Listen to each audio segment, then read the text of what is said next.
Right. ఇప్పటివరకు వచ్చినటువంటి వార్తల్లోని అంశాలను మనం చూసాం. చాలా అంశాల గురించి మాట్లాడడానికి మనతో పాటు ప్రముఖ రాజకీయ విశ్లేషకులు దత్తాత్రేయ గారు ఉన్నారు. నమస్తే దత్తాత్రేయ. అలాగే బీఆర్ఎస్ సీనియర్ నాయకులు దినేష్ చౌదరి గారు ఉన్నారు. నమస్తే దినేష్ చౌదరి గారు. సార్, ప్రధానంగా ఇప్పుడు ఈ విశ్లేషణలోకి వెళ్ళక ముందు చాలా ఇంపార్టెంట్ ఇష్యూ ఏదైతే మాజీ ఎమ్మెల్యే సీనియర్ నాయకులు పెద్ది సుదర్శన్ రెడ్డి గారు మరణ వార్త చాలా అందరినీ కలకలం రేపుతున్నటువంటి అంశం. ప్రధానంగా బీఆర్ఎస్ క్యాడర్ మొత్తం కూడా శోకసంద్రంలో ఉన్నటువంటి అంశం సంబంధించి మీరేమంటారు? మీకు వారికి ఉన్నటువంటి అనుబంధం నిజంగా కూడా పొద్దున్నే చాలా దురదృష్టకరమైన వార్త వినాల్సి వచ్చిందనేది ఎంతో బాధింపజేసింది. కేవలం తెలంగాణ ఉద్యమకారుడుగానే కాక ప్రజలందరి మధ్య అజాతశత్రువుగా పెద్ది సుదర్శన్ రెడ్డి గారు ఇంతకాలం ఉన్నారు. మాజీ శాసనసభ్యుడిగానే కాకుండా అందరికీ కూడా తాను ఒక కుటుంబ సభ్యుడిలాగా వారందరితో అనుబంధం ఉన్న వ్యక్తి సుదర్శన్ అన్న. ఇప్పుడు మాకు ఆ రోజు 2015 గ్రేటర్ హైదరాబాద్ ఏదైతే మెంబర్షిప్ ఇన్ఛార్జ్ ఉండేనో ఆయన ప్రతి బూత్కి ప్రతి డివిజన్కి తిరిగి ఏ విధంగా జరుగుతోంది, ఏ విధంగా చెయ్యాలి, మనం ఎక్కడ ఇంకొద్దిగా అవకాశం మెరుగుపరుచుకొని అత్యధిక మందిని మన పార్టీలోకి తీసుకురావాలి, ఇటువంటి సూచనలు చేసుకుంటూ ఆ రోజు ఆయన మా అందరినీ ఎప్పటికప్పుడు సలహాలు సూచనల ద్వారా గైడ్ చేసిన వ్యక్తి. ఆ తర్వాత కూడా ఎప్పుడు కలిసినా సరే మనం ఇంకా ఏ విధంగా యువతకు రీచ్ కావాలి, అటువంటి కార్యక్రమాలు ఏం చేస్తే మంచిగా ఉంటుంది అనుకుంటా కూడా ఎప్పటికప్పుడు చర్చలు చేపట్టి ఆయన అభిప్రాయాలు పంచుకోవడం, మా దగ్గర నుంచి కూడా కొన్ని సూచనలు తీసుకోవడం, ఇటువంటివన్నీ చేస్తూ మా అందరికీ కూడా ఒక బయట వ్యక్తో లేకపోతే వేరే జిల్లాకు చెందిన వ్యక్తో అన్నట్టు ఏ రోజు అనిపించకుండా అరే మా ఇంట్లో ఒక సభ్యుడే ఆయన అనే రీతిలో మా అందరితో కూడా అనుబంధం ఉన్నది. అటువంటి వ్యక్తి అసలు మొట్టమొదటిగా ఆ విధంగా అనారోగ్యానికి గురి కావడంతోనే మేమందరం కూడా ఆందోళన చెందినాం. కానీ ఎక్కడో ఒక చిన్న ఆశ, మళ్ళీ కూడా డాక్టర్లు సిపిఆర్ అన్నిసార్లు చేసి ఎంతో కొంత హార్ట్ మూమెంట్ రివైవ్ చేయగలిగారు. అత్యుత్తమ డాక్టర్లు అందరూ కూడా కృషి చేస్తున్నారు. ఏదో ఒక రకంగా ఆయన బయటపడతారు అనుకుంటా కూడా మేము అందరం ఆశతో ఉండేది. కానీ మనకందరికీ ఎప్పుడు అనుకుంటున్నట్టే దేవుడు మంచి వాళ్ళని తొందరగానే తీసుకెళ్ళిపోతాడు అనే రీతిలో పెద్దనని మనందరికీ దూరం చేసిండు. ఇది కేవలం ఉమ్మడి వరంగల్ జిల్లాకే కాదు, బీఆర్ఎస్ పార్టీ కుటుంబ సభ్యులందరికీ కూడా ఒక పెద్ద నష్టం అనేసి మేమందరం కూడా మాట్లాడుతూ, ఎక్కువ మాట్లాడితే కూడా భావోద్వేగంతో ఇదవ్వాల్సి వస్తుంది. అటువంటి పరిస్థితి ఉన్నది ఈరోజు. కానీ ఎక్కడున్నా వారి ఆత్మకు శాంతి చేకూరాలి, వారి కుటుంబానికి అందరం కూడా తోడుండాలి అనేసి కోరుకుంటున్నాం. దత్తాత్రేయ గారు, ప్రధానంగా చాలామంది డాక్టర్లను సంప్రదించారు. చాలామంది డాక్టర్లు ఆయనను సేవ్ చేయడానికి ప్రయత్నాలు చేశారు. ఇంకెక్కడెక్కడ ఎట్లా అయితే ఆయన త్వరగా కోలుకునే రకంగా చాలా ప్రయత్నాలు జరిగాయి. అయినా కూడా చివరికి ఆయన తుది శ్వాస విడిచినటువంటి నేపథ్యంలో మీకు వారికి ఉన్నటువంటి బంధం ఏంటి, ఎట్లా అసలు? సురేష్ గారు, ఈరోజు మనం ఇంత బాధ తప్ప హృదయంతో ఒక ఉద్యమ సహచరుడు, నికాసైనటువంటి తెలంగాణవాది, తెలంగాణ ఉద్యమం కోసం తను నమ్మిన సిద్ధాంతం కోసం ఒక ఉద్యమ నాయకుడి అడుగుల్లో అడిగేసి కేసీఆర్ గారికి నమ్మిన బంటుగా ఉమ్మడి వరంగల్ జిల్లాలో తెలంగాణ ఉద్యమాన్ని వ్యాప్తి చేయడంలో, తెలంగాణ ఉద్యమాన్ని నిర్మించడంలో, ప్రొఫెసర్ జయశంకర్ గారి ఆశయాలను ముందుకు తీసుకెళ్లడంలో పెద్ది సుదర్శన్ రెడ్డి గారి పాత్ర అమోఘమైనటువంటిది. అక్కడే ఉన్నటువంటి కాకతీయ యూనివర్సిటీ విద్యార్థులతోటి ఏ సమావేశం నిర్వహించినా కూడా, ఉస్మానియా యూనివర్సిటీలో మేమున్నప్పుడు ఉస్మానియాలో ఏం జరుగుతూ ఉంది, ఉస్మానియా విద్యార్థులు ఏ కార్యాచరణ తీసుకుంటా ఉన్నారు, వంట వార్పు అంటా ఉన్నారా, రాస్తోరోక అంటా ఉన్నారా, లేకపోతే ఎలాంటి కార్యక్రమాలకు వాళ్ళు ప్రణాళిక సిద్ధం చేసుకుంటా ఉన్నారు, వాళ్ళతో సమన్వయం చేసుకోవాలని చెప్పి 2 యూనివర్సిటీల విద్యార్థులను తన ఇంటి దగ్గర కూర్చోబెట్టి నర్సంపేటకు తీసుకెళ్ళి మధ్యాహ్నం భోజనం చేయించి మాతో అందరితోని కలివిడిగా మాట్లాడి ఒకరిని పేరుగా పరిచయం చేసుకొని తెలంగాణ ఉద్యమానికి మేము పాదయాత్ర చేస్తూ ఉన్నాం. కాకతీయ యూనివర్సిటీ విద్యార్థులు ఒకవైపు, ఉస్మానియా యూనివర్సిటీ విద్యార్థులు మరోవైపు ఉత్తర తెలంగాణ దక్షిణ తెలంగాణగా విభజన చేసుకొని తెలంగాణ ఉద్యమానికి మేము నాంది పలికినప్పుడు వాళ్ళందరి యొక్క బాగోగులు చూసుకోవడం కోసం ఇవాళ కేసీఆర్ గారు నన్ను మీ అందరి బాగోగులు చూసుకోవడం కోసం పంపించాడు. సో తెలంగాణ రాష్ట్ర సాధన కోసం మీతో అడుగులు అడిగేస్తా, మీకు ప్రతి వ్యక్తికి నేను అండగా ఉంటా అని చెప్పేసి నాడు తెలంగాణ ఉద్యమంలో అండగా ఉన్నాడు.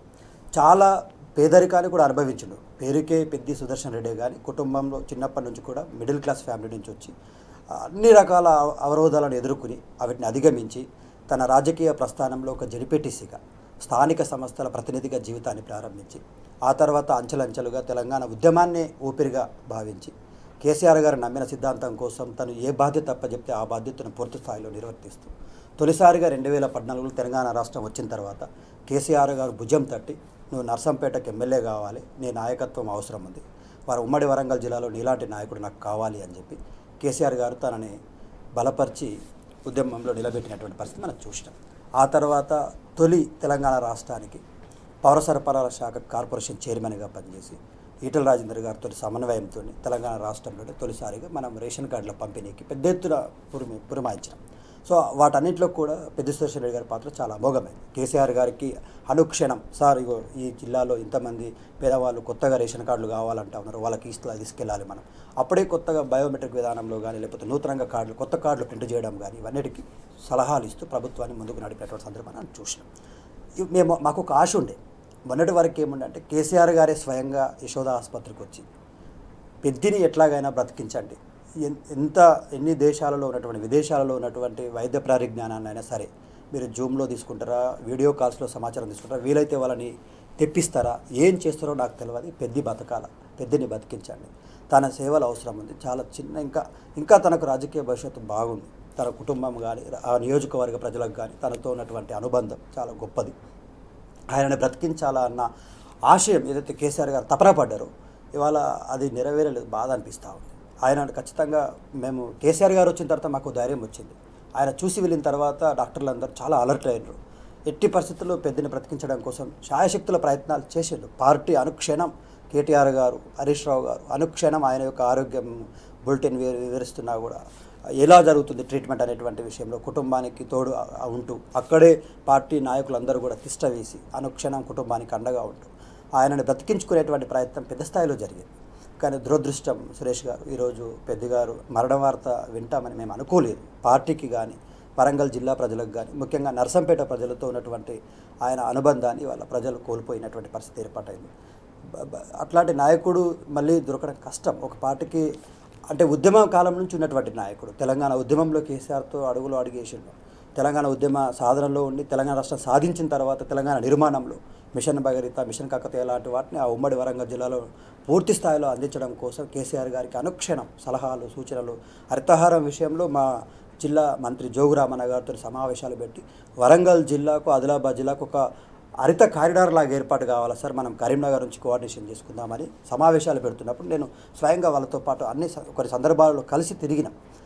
అట్లా ఆయనకు చాలా దూరదృష్టి ఉండే. వరంగల్ జిల్లా డెవలప్మెంట్ విషయంలో కానీ పూర్తి స్థాయిలో తెలంగాణ డెవలప్మెంట్ విషయంలో కమిటెడ్గా పనిచేసినటువంటి నాయకుడు.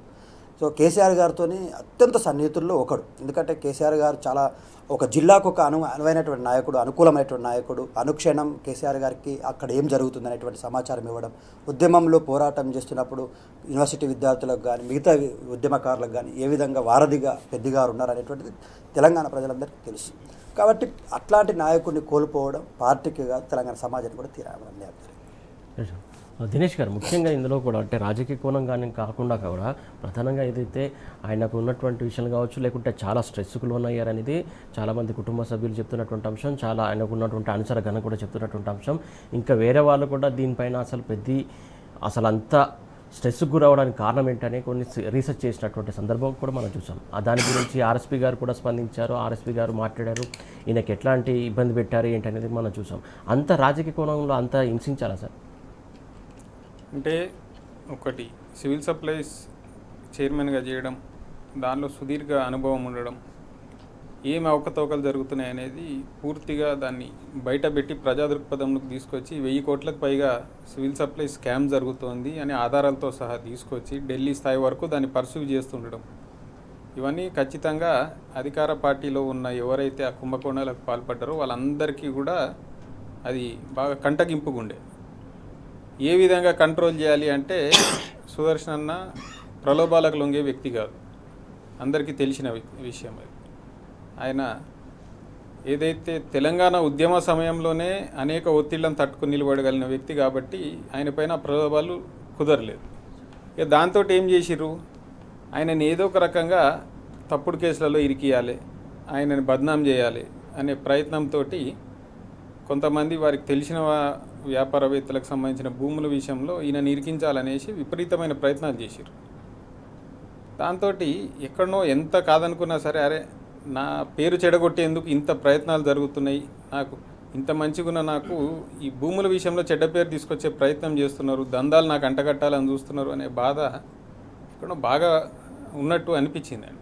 ఎందుకంటే సుదర్శన గురించి తెలిసిన వాళ్ళు ఎవరైనా చెప్పేది ఆయనకి ఎటువంటి చెడు అలవాట్లు లేవు, ఆరోగ్యకరమైన జీవితం జీవించే వ్యక్తి. అటువంటి వ్యక్తి ఉన్నట్టుండి అంత లెవెల్లో స్ట్రోక్ రావడం అనేది మామూలు విషయం కాదు. దానికి సంబంధించి ఖచ్చితంగా బాగా పూర్తి స్థాయిలో ఆ లోపల ఒత్తిడి పెరగడం, మానసిక ఒత్తిడికి గురి కావడం, ఇవన్నీ అయితేనే ఆ లెవెల్లో అవుతుంది అనేది అనేక మంది నిపుణులు చెప్తారు మనకి. కాబట్టి ఈ సర్కార్ మనకు తెలుసు అనేక అవకతవకలకు పాల్పడుతుంది. పాల్పడే వాళ్ళ పట్ల కక్షపూరిత వ్యవహారం. ఇప్పుడు గురుకులాల వ్యవహారం బయటకు తీసినందుకు ఆర్ఎస్ ప్రవీణ్ గారికి బుల్లెట్ ప్రూఫ్ వాహనాలు తీసేయడము, సెక్యూరిటీ తగ్గించడం, ఇటువంటివి చేస్తారు. సుదర్శనకి గన్మెన్లు తీసేయడమే కాకుండా మళ్ళీ వారి మనుషులని అక్రమంగా నిర్బంధించి ఈయన పేరు చెప్పాలని ఒత్తిడి చేయడం, ఇటువంటివన్నీ చేశారు. అది చేసిన క్రమంలో ఆయన నన్ను అనవసరంగా దీనిలోకి లాగి నా పేరు రైట్. ఇటు పెద్ది సుదర్శన్ రెడ్డి హఠాన్ మరణం పైన కూడా మాజీ ఎంపీ వినోద్ కుమార్ కూడా స్పందించారు. ఒకసారి చూద్దాం, లైవ్ ద్వారా చూద్దాం. రెడ్డి గారి నాయకత్వాన పనిచేసిన సందర్భంలో 2001లో కేసీఆర్ గారి నాయకత్వాన తెలంగాణ రాష్ట్ర సమితి ఆవిర్భవించడం, జూన్ మాసంలో హన్మకొండ నగరంలో ఒక పెద్ద బహిరంగ సభ కేసీఆర్ గారు నిర్వహించి దాంట్లో ప్రసంగించిన తర్వాత వరంగల్ జిల్లాలో వాతావరణం చాలా పెద్ద ఎత్తున మార్పు జరిగింది.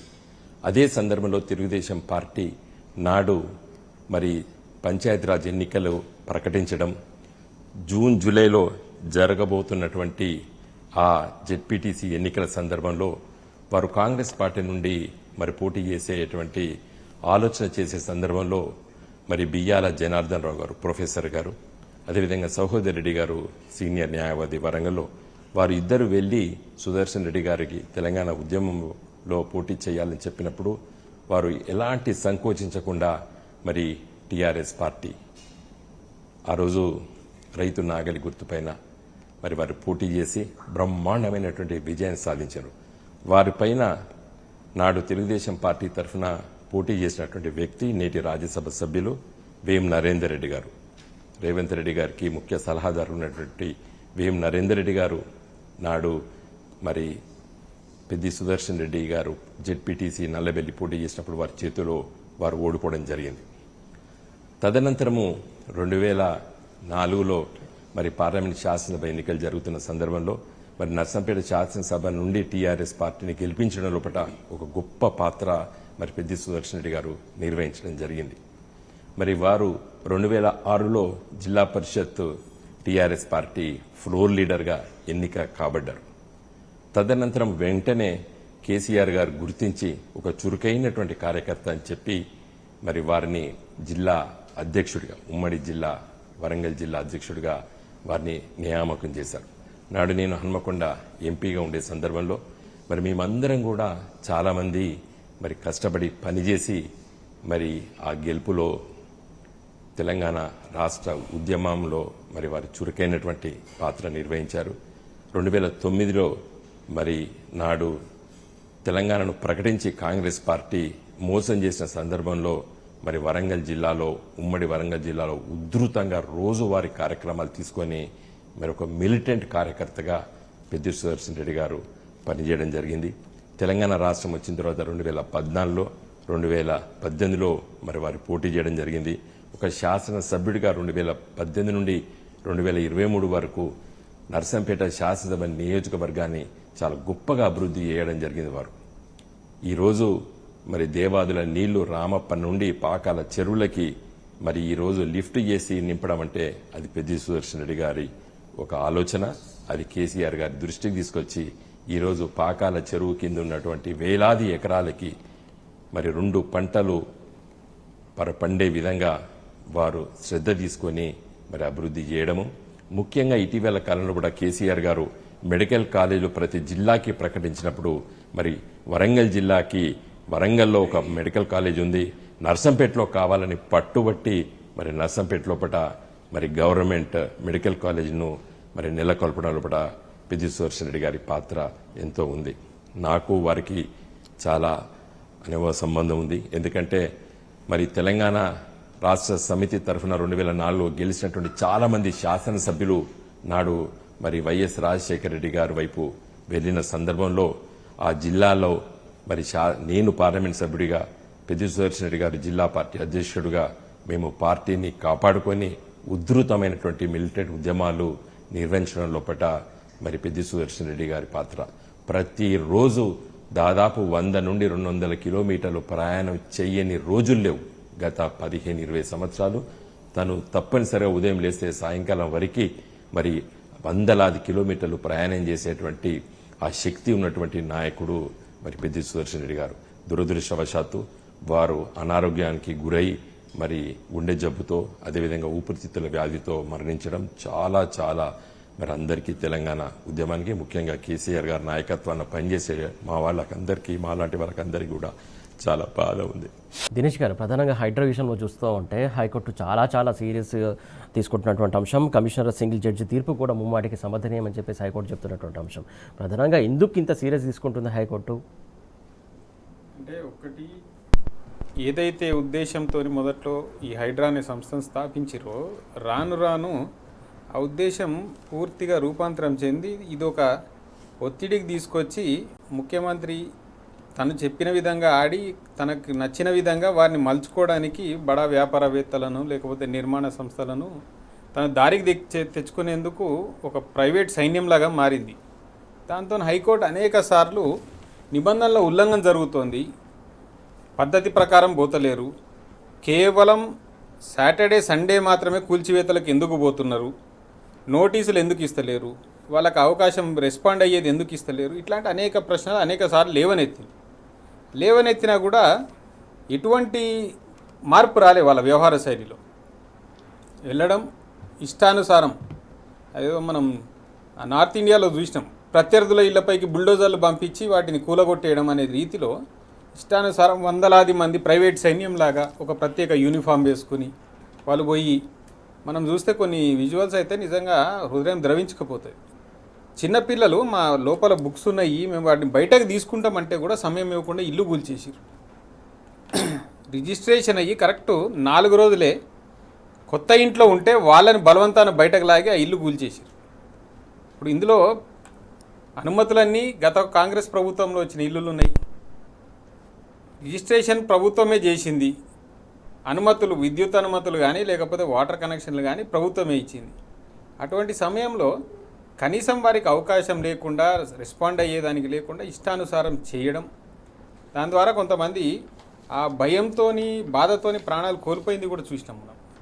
ఇంత దుర్మార్గంగా వ్యవహరించి మళ్ళీ ఇందులో పోనీ ఏమైనా అన్నీ సక్రమంగా ఇదే రీతిలో అవుతున్నాయంటే లేదు.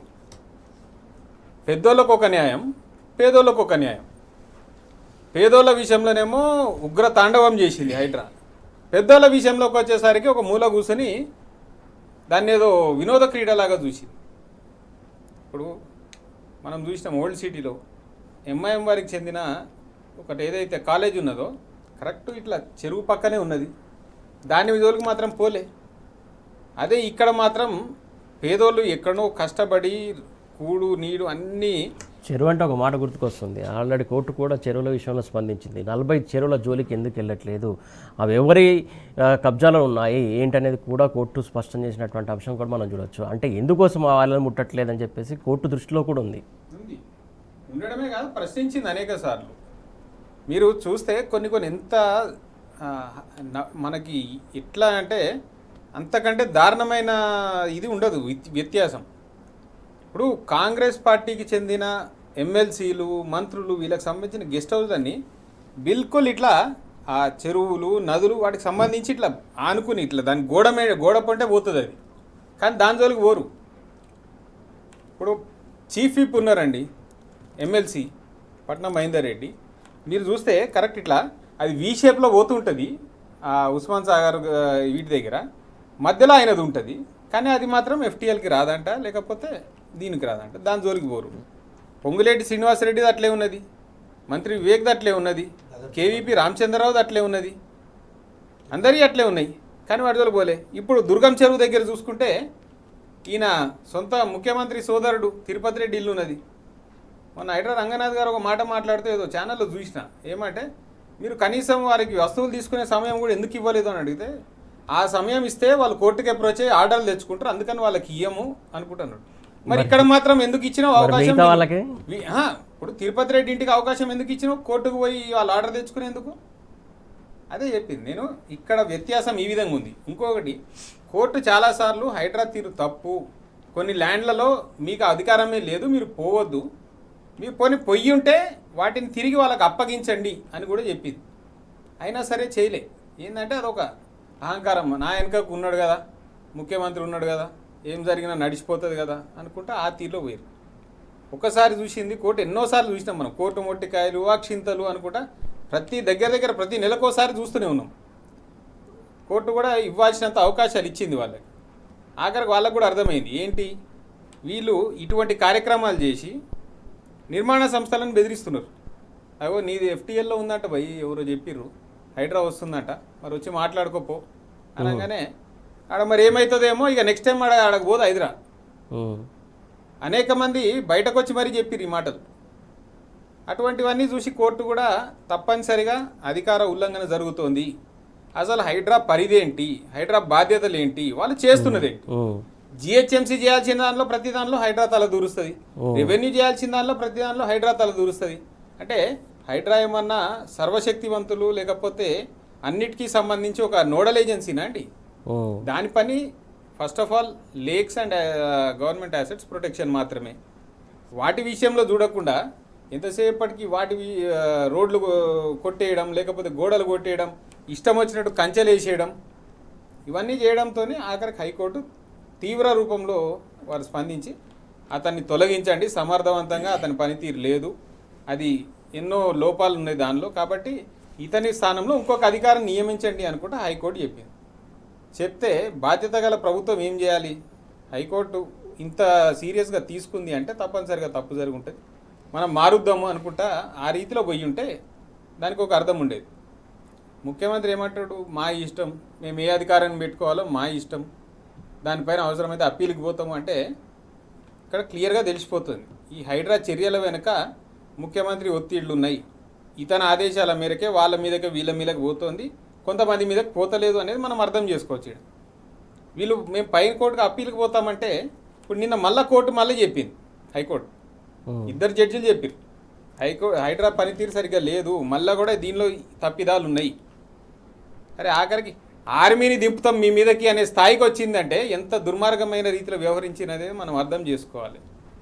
కాబట్టి ఈ ప్రభుత్వం లేని ఒక వ్యవస్థను సృష్టించి దాని ద్వారా నియమ నిబంధనలన్నీ తుంగలోకి దొక్కి పేద మధ్యతరగతి ప్రజలందరినీ భయభ్రాంతులకు గురి చేసి దాని ద్వారా కొంతమంది లబ్ధి కోసం మాత్రమే వ్యవహార శైలి ఉండి ఇవన్నీ జరిగేసరికి ఆఖరికి రంగనాథ్ అనే అధికారిని తప్పించాలి అని హైకోర్టు ఆదేశాలు ఇస్తే ప్రజలు బయటకు వచ్చేసి బాణాసంచా కాల్చి వారి ఆనందాన్ని వ్యక్తం చేసిరంటే ఎంతమంది దీని ద్వారా బాధింపబడ్డారు, ఎంతమంది భయంలో జీవించారు అనేది మనం అర్థం చేసుకోవాలి.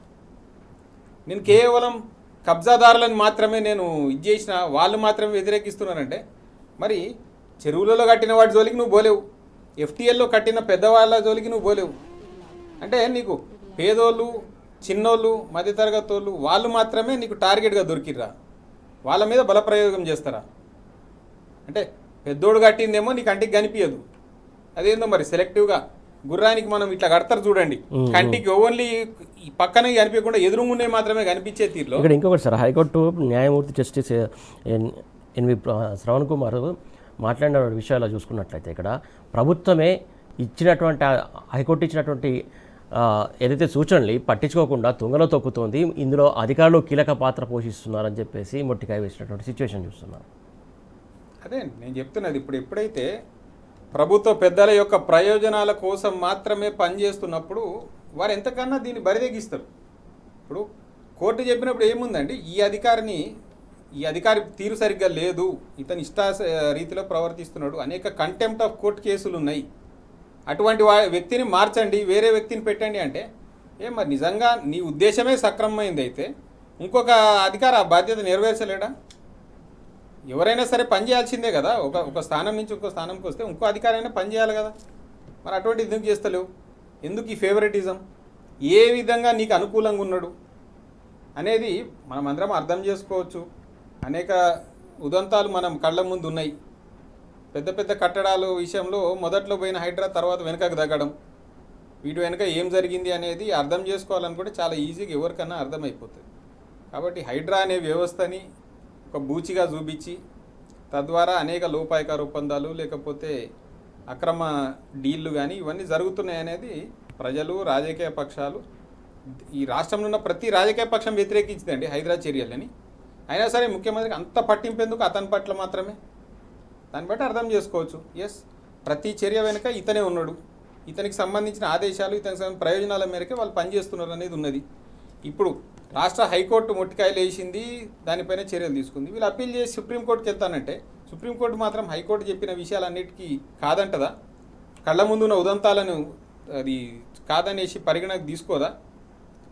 ఇప్పుడు అనేక భూముల విషయంలో మీరు తీసేయండి, మీరు చేసిన చర్య తప్పు, మీరు అసలు అధికారమే లేదు, ఆ కంచెలు తీసేసి యజమానులకు అప్పగించండి అని చెప్తే కూడా ఎందుకు అంత మొండి పట్టుదల వీళ్ళకి? కోర్టుల ద్వారా ఎందుకు వీళ్ళు దాన్ని పోరాడలేకపోయారు? ఆ బలవంత చర్యలు ఎందుకు? ఒకటేసారి 100 మంది మీదకు పోయి ఎవరి మీద, సామాన్యుల మీద అండి ఆ ప్రతాపం? ఇదేమన్నా వేరే దేశస్తుల మీద యుద్ధం ప్రకటించిర్రా? ఒకటేసారి పూర్తి స్థాయిలో బలప్రయోగంగా పోయేసి కూలగొట్టేసి మళ్ళీ దాని పట్ల ఈ ముఖ్యమంత్రి గొప్పగా చెప్తాడు, I demolish like anything, you can see it like Iran, Iraq అనుకుంటే చెప్తాడు. అంటే ఆ దేశాలలో శత్రువులపైన బాంబులేసో లేకపోతే ఇంకోటో చేసి వాళ్ళని ఇది చేస్తే దాన్ని దీంతో పోలుస్తావా? అంటే పేద మధ్యతరగతి ప్రజల పట్ల నీకు అంత ఏహేభావము, చిన్న చూపు, ద్వేషము ఉన్నదా ఈ హైడ్రా ద్వారా? రైట్ అండి, రైట్. మొత్తం హైడ్రా ఏదైతే పేదల పట్లనే చాలా విరుచుకుపడుతుంది, పెద్దలను వదిలేస్తుంది అనేది సుస్పష్టంగా హైకోర్టు చెప్తుంది. అలాగే ఈ విషయంలో ఖచ్చితంగా ఉత్తర్వును జారీ చేసిన నేపథ్యంలో ఖచ్చితంగా శిరస వహించాల్సినటువంటి ప్రభుత్వం అధికారులు లెక్క చేయకుండా ఇష్టానుసారంగా వ్యవహరించడం పట్లనే కోర్టు సీరియస్ అవుతున్నటువంటి అంశం మనం చూస్తా ఉన్నాం. ఇప్పుడు దత్తాత్రేయ గారు ముఖ్యమంత్రి హోదాలో ఏదైతే ఇంజనీరింగ్ విద్యార్థులను ఎట్లా అవహేళనగా మాట్లాడారు, ఎట్లా అంటే వాళ్ళు ఎందుకు పనికిరారు అన్నట్టు మాట్లాడే విధానం ఎంతవరకు అసలు కరెక్ట్ అనేది? అంటే సురేష్ గారు, ముఖ్యమంత్రి గారికి ఏ సందర్భము, ఏ మీటింగ్కి వెళ్తున్నాము, ఇది ఏం మాట్లాడాల్సిన అంశము, ఏమి వాళ్ళకి ఏ విషయ సందేశాన్ని వాళ్ళకి ఇస్తే బాగుంటుంది అనేటువంటి కనీస అవగాహన లేకుండా ముఖ్యమంత్రి గారు మీటింగ్లకు అటెండ్ అవుతూ ఉన్నారు. నిన్న జరిగినటువంటి మీటింగు కొంతమంది అధ్యాపకులను ఫిలిప్పీన్స్ దేశంలో ఉన్నటువంటి విద్యా వ్యవస్థ పైన రీసెర్చ్ చేయమని పంపించారు. వాళ్ళు అక్కడికి వెళ్ళేసి వచ్చిన తర్వాత వాళ్ళ రిపోర్ట్ సబ్మిషన్ చేశారు. దానిపైన ఇంటరాక్షన్ ప్రోగ్రామ్ జరుగుతుంది. ఆ జరుగుతున్నటువంటి ప్రోగ్రాంలో విద్యా వ్యవస్థ తెలంగాణ రాష్ట్రంలో అసలుగా ఇంజనీరింగ్ విద్యార్థులందరూ కూడా క్రిమినల్స్తో సమానము, క్రిమినల్ వేస్ట్ వాళ్ళుగా, అసలు ఇంజనీర్స్ అంటేనే క్రిమినల్స్ అన్నట్టుగా ఇంజనీరింగ్ విద్యార్థులని తీసి పడేసినట్టుగా మాట్లాడుతున్నావు. అంటే ఈ తెలంగాణ రాష్ట్రంలో ఉన్నటువంటి ఇంజనీరింగ్ విద్యార్థులు గతంలో కేటీఆర్ లాంటి నాయకుడి నాయకత్వంలో ఈ దేశంలో ఉన్నటువంటి ఇస్రో లాంటి సంస్థకు ఇవాళ స్కై రూట్ అనేటువంటి ఏరోస్పేస్ అనేటువంటి సంస్థ ఒక విక్రమ్-1 అనేటువంటి ఒక నౌకను పంపించగలిగింది.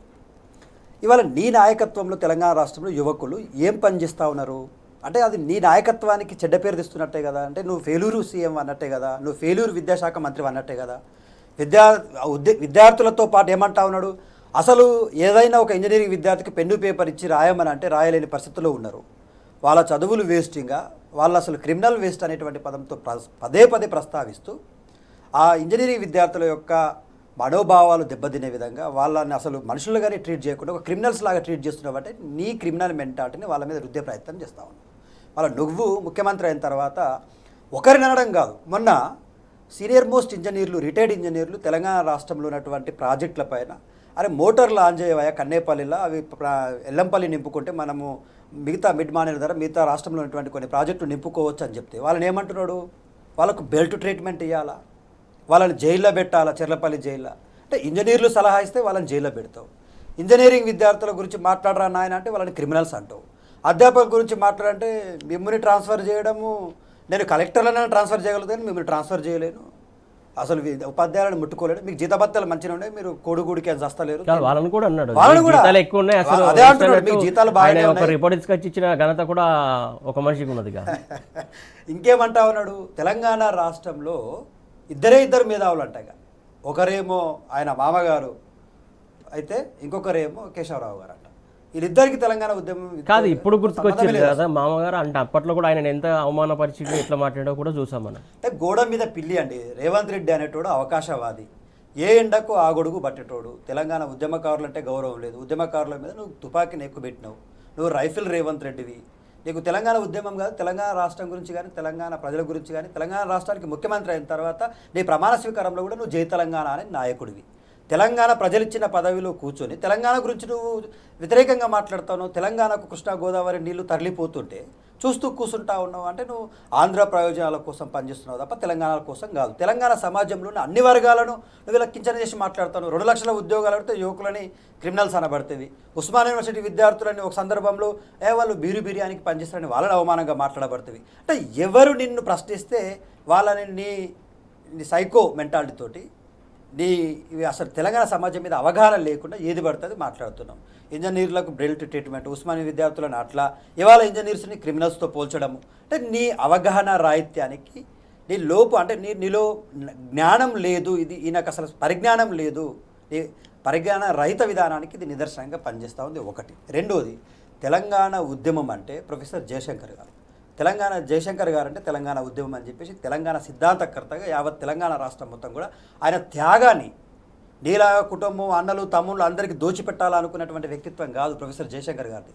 తాను తన జీవితకాలం తన జీవితాన్ని తెలంగాణ కోసం దారబూసినటువంటి వ్యక్తి. అట్లాంటి వ్యక్తి తెలంగాణ రాష్ట్రంలో మేధావిగా కనిపించాడు. ఈయన కనిపించేది కేవలం జైపాల్ రెడ్డి గారు, కేశవరావు గారు కనిపిస్తారు. అంటే నువ్వు తెలంగాణ సమాజాన్ని ఎటువైపు మరలిస్తా ఉన్నావు, ఎంత అవమానపరుస్తావు. నువ్వు తెలంగాణ ఉద్యమాన్ని అవమానపరుస్తావు, తెలంగాణ మేధావులను అవమానపరుస్తావు, తెలంగాణలో చదువుతున్నటువంటి ఇంజనీర్లను అవమానపరుస్తావు, తెలంగాణలో ఉన్నటువంటి ఇంజనీరింగ్ విద్యార్థులను అవమానపరుస్తావు. ఇవాళ ఇంకేం మాట్లాడతావు? తెలంగాణ రాష్ట్రంలో నువ్వు హోంమంత్రివి. ఇవాళ క్రైమ్ రేటు తెలంగాణ రాష్ట్రంలో దేశంలోనే 6వ స్థానంలో ఉంది. దీనికి నువ్వు తలదించుకోవాలి రేవంత్ రెడ్డి గారు. రాష్ట్రంలో ఎక్కడికక్కడ గన్ కల్చర్, తర్వాత గంజాయి కల్చర్, ఇవాళ డ్రగ్ కల్చర్, ఇవాళ పెట్టు పెరుగుతూ ఉంది. వాటిపైన మాట్లాడడానికి, వాటిపైన సమీక్షలు చేయడానికి నీకు సమయం ఉండదు. ఢిల్లీకి పోవడం, రాహుల్ గాంధీ గారికి పన్నులు కట్టడం, రావడం తప్ప, నీ పదవి కాపాడుకోవడం, అక్కడ ఉన్నటువంటి నాయకులకు కప్పంజలించడం తప్ప తెలంగాణ ప్రజల ప్రయోజనాల కోసం తీసుకున్న ఒక్క నిర్ణయం చెప్పు. ఒక ప్రాజెక్టు కట్టినవా, ఒక స్కూల్ కట్టినావా, ఒక బడి కట్టినావా, ఒక గుడి కట్టినావా? నువ్వు ఇన్ని రోజులుగా ముఖ్యమంత్రి, దాదాపుగా 3 సంవత్సరాల దగ్గరికి వచ్చింది. ఈ 3 సంవత్సరాల కాలంలో తెలంగాణ ప్రజలకు ఒరిగిన ఒక్క అంశం చెప్పవయ్యా. గతంలో కేసీఆర్ గారు ప్రారంభించిన ప్రాజెక్టు పూర్తయిన వాటిని పోయి రిబ్బన్లు కట్ చేసుడు. ఇవాళ టిమ్స్ ఆసుపత్రి కేసీఆర్ కట్టింది, ఫ్లైఓవర్లు కేసీఆర్ గారు కట్టినాయి. నువ్వు ఏది ఇనాగ్రేషన్ చేసినా కూడా కేసీఆర్ గారి దూరదృష్టితో, ముందు చూపుతో జరిగినటువంటి అభివృద్ధి ఫలాలను నువ్వు రిబ్బన్లు కట్ చేసి అందిస్తున్నవే తప్ప నీ రాష్ట్రంలో, నీ పాలనలో నువ్వు ఒరగదీసింది ఏమైనా ఉందంటే ఏమీ లేదు. తీరా తెలంగాణ సమాజంలో ఉన్నటువంటి విద్యార్థులు క్రిమినల్సా? ఇంజనీరింగ్ చేస్తున్నటువంటి విద్యార్థులు నువ్వు క్రిమినల్స్ వేస్ట్ అంటవా? అంటే మరి నువ్వే దేంట్లో బెస్ట్ అయినా కదా? అసలు సిసలైనటువంటి క్రిమినల్వి నువ్వు. ఈ దేశంలో మన భూ కబ్జాలకు, రియల్ ఎస్టేట్ వ్యాపారులకు అండగా ఉంటూ హైడ్రా పేరు మీద కబ్జాలు చేపిస్తూ, కబ్జాలు అనేటువంటి భూములకు సెటిల్మెంట్లు చేపిస్తూ నీ బ్రదర్స్ యొక్క ఆఫీసులో కూర్చోబెట్టి ఇవాళ హైకోర్టు 63 సార్లు నీ హైడ్రా కమిషనర్ని పిలిస్తే హైకోర్టుని సైతం న్యాయ వ్యవస్థ మీద కూడా గౌరవం లేనటువంటి వ్యక్తిని నువ్వు హైడ్రా కమిషనర్గా పెట్టినావు. హైకోర్టు చాలాసార్లు ముట్టికాయలు వేసింది కదా. హైడ్రా కమిషనర్ అనేటువంటి వారికి న్యాయ వ్యవస్థ మీద నేను న్యాయ వ్యవస్థకు అతీనమైనటువంటి వ్యక్తిని, నేను న్యాయం పరిధిలోకి రాను అన్నట్టుగా వ్యవహరిస్తూ ఉన్నాడు. ఇదెక్కడ వ్యవహారమయ్యా? గతంలో కేసీఆర్ గారు పేద ప్రజలకు 30 గజాల స్థలం నుంచి 100 గజాల స్థలం లోపల ఉంటే జీవో నంబర్ 5758 తీసుకొచ్చి వాళ్ళకి పట్టాలు ఇచ్చిండు. పట్టాలు ఇచ్చిన భూములు కూలగొట్టిపిచ్చి నువ్వు క్రిమినల్ అయ్యా. నువ్వు పేదవాళ్ళను భూములు లేని పక్షం చేస్తున్నావు, గూడు లేని పక్షం చేస్తున్నావు, కట్టుబట్టలతో బయటకు పంపిస్తున్నావు, చదువుకుంటున్న విద్యార్థులను పుస్తకాలు తీసుకునేటువంటి సమయం ఇస్తలేవు, వృద్ధులు వికలాంగులకు జీవించే హక్కు ఉంటుంది, మహిళలు ఉంటారు. ఒక కుటుంబం అంటే ఇంతమంది జీవిస్తారు, వాళ్ళ మనోభావాలు, వాళ్ళ ఆశయాలు, వాళ్ళ హక్కులు అన్నిటి కూడా హరిస్తూ నువ్వు క్రిమినల్గా వ్యవహరిస్తూ ఇంజనీర్లను క్రిమినల్ అంటే ఎట్లనే రేవంత్ రెడ్డి? రైట్ అండి. Dattatreya, thank you so much. Thank you so much Dinesh గారు. థ్యాంక్ యూ సో మచ్ అండి. మొత్తానికి ఏదైతే క్రిమినల్ మైండ్ ఉన్నటువంటి వ్యక్తి ముఖ్యమంత్రిగా ఉంటే ఇలాంటి ఆలోచనతో ఇలా ఎవరిని పడితే అలా ఇష్టానుసారంగా మాట్లాడడం, కించపరచడం అలవాటుగా మారింది. ఇప్పటికైనా ఆయన మారాలని చెప్పేసి కోరుతున్నటువంటి అంశం ఇది. వాటి వార్తలు వాస్తవాలు. Keep watching tea news.